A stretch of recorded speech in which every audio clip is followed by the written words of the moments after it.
Yoo akkam jirtu hordoftoonni fi kabajamtoonni channel kiyya hundumti keessa nagaa keessanii annagaa kiyya waaqni galatu kun guyyaa irraa kana immoo barnoota adda ta'een akka dhaamsaatti viidiyoo gabaabduu kana isiniif qabadhee dhufeetiin jira jechuudha. Egaan guyyaa irraa kana wanti isinitti muudhaaf dhufee YouTube'n seerota haaraa ta'anii wantoota hedduu gadi lakkiseeti jira jechuudha. Isa keessaa kan important ta'e sirriitti kan isin fayyadu dirqamoo ammuma sirreeffachuu waan qabdan isinitti muudhaafan dhufee jechuudha. Innis maalla kan jedhu dubarraa isteeppii isaa wajjin kanaan isinitti agarsiisu ta'a. Garuu viidiyoo kana namoota baay'ee bira kan ga'uuf sheer godhaa sababni isaa seera kana yoo sirreessan ta'ee namoonni baay'een chaanalii isaanii irratti tarkaanfiin fudhatamuu waan danda'uuf jechuudha hordoftootiyya. By the way kun green screen miti ilaaluuti ni dandeessu. Green screen miti. Sorry. Egaan hordoftootiyya maal isin jechuutiin barbaade sirreeffachuutii qabdu wanta kana namoonni chaanalii qabda yookiin immoo chaanalii illee kanneen banachuutii barbaadan yoo jiraatanii dirqama kana beekuun isinirra jira waan ta'eefan isinitti jechuudha. Kana gochuudhaaf egaa gara YouTube studio keessa seenuudhaan kan isin sirreeffatanii badaa waan steeppii tokko cimu hin qabu garuu isin beeksuu waan qabuufan qofaa dhufe jechuudha. Egaan gara viidiyoochaatti kan isin dabarsu ta'a. Kanaaf sirriitti steeppii hordofuudhaan kan sirreeffattan ta'a jechuudha. Amma gara itti dabarraa hordoftootiyya. Like gochuun dagatinaa kanneen subscribe angoonaan godhin jirtan immoo subscribe godhaa ammayyuu maal eegaa jirtu isin subscribe godhaa namoota baay'ee biraan kan goofillee share godhaa ifama irra deddeebiin haasee gara itti dabarraa.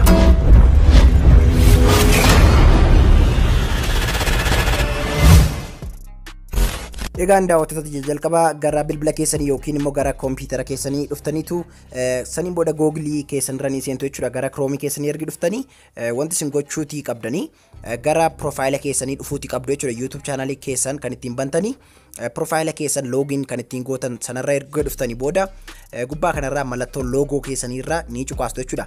Achi booda bifa kanaatiinidha kan inni isiniif fidu. Saniin booda kunoo your channel ka jedhu ni filattu jechuudha.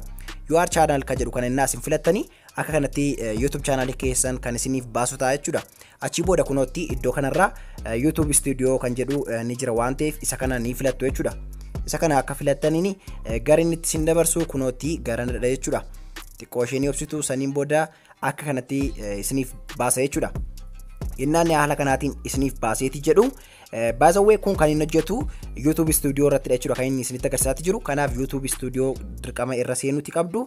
Haala itti fayyadama YouTube studio illee keessa isaa baruutii waan qabdaniif dirqama kanaan dhuftu jechuudha. Yeroo akka kanatti isiniif baaseeti jiru isin wanta kan biraatti osoo hin bu'in jechuudha. Xiqqoo ishee ofitti akka zoomii gootanii bifa kanaatiin akka kanatti xiqqoo ishee zoomii ofitti gootu jechuudha.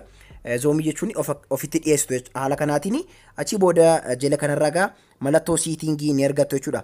Mallattoo siitingii jala kanarraa akka argattaniin al tokkootiif ishee ni cuqaastu jechuudha. Achi booda isin kana cuqaastanii jettanii kunoo iddoo kanarra jechuudha kan inni isin fidu. As keessaa wanta kan biraatti osoo hin bu'in jechuudha kan isin gochuuti qabdanii iddoo kanarraa channel ka jedhu ni filattu jechuudha. Channel ka jedhu ennaa isin filattanii jirtanii haala kanaatiin isiniif baasa jechuudha daawwattootiyya. Innaan haala kanaatiin isiniif baaseeti jiru kunoo iddoo kanarraa advance setting kan jettu filattu jechuudha daawwattootiyya.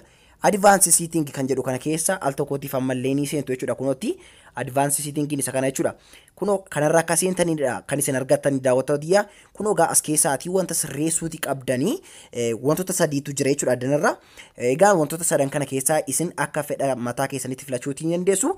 Garuu kan isin godhachuuti qabdanii fakkeenyaaf channel keessan irratti wanta ijoollee ilaallatu yookiin immoo ijoolleen xixiqqoon kan ilaalan viidiyoo akkana kanaa hojjetu yoo ta'e kan jalqabarra jiru kana yes set this channel as made for kids kan jedhu isa jalqabarra jiru filattu jechuudha daawwattootiyya. Yoo ammoo viidiyoo keessan kan namooti gurguddaan ilaalan yookiin immoo geessonni ilaalanii viidiyoo gosa garaagaraa hojjettu yoo ta'e kan lammatarra jiru kana ni filattu jechuudha daawwattootiyya. Saniin booda as keessaa akka kana filattaniin wanti isin gootanii bifa kanaatiin barreeffama iddoo kanarraa isiniif fida kanallee dubbisuutii ni dandeessu. Achi booda kunoo save jettanii keessaa ba'uu qofaadha jechuudha. By the way kana dogoggortanii wantoota garaagaraatti piikiin godhinaati jechuudha. Al takkaa ilaalaati chaanaliin keessan maal akka ilaallatu dura adda baafadha. Saniin booda kan isin ilaallaturra kun nagasha kan jettan irra kaa'attu jechuudha. An fakkeenyaaf kan lammatarra jiru kanaaf irra kaa'adheetan jira jechuudha. Kanaaf isarra kaa'adhee akkan jedheeni seef jedhee keessaa ba'uu qofaadha jechuudha daawwattootiyyaa. Kanaaf baay'ee tokko salphaadha. Bifa kanaatiin siitingii keessa sirreeffattanii jirtu jechuudha daawwattootiyyaa. Dirqama immoo kana sirreeffachuun isinirra jira jechuudha. Isin gubbaa jira kana sirreeffachuuni. Sababni isaa namni kana hin sirreeffanne yuutuubiin qixaaxii mataa isaa waan qabuuf jechuudha daawwattootiyyaa. Kanaaf guyyaa irraa kana isiniif qabadheetii dhufee barnoota akkanaa yoo kan barbaadan ta'e yeroo taanu keessatti isiniif qabadheetii dhufa. Laayik gochuu qofaadhaan ba'an isiniin jedha. Laayik, sheer, sabskiraayib gochuu immoo hin dagatiin isin jecha yeroo taanu nan deemnee wal agarrutti. Bye bye.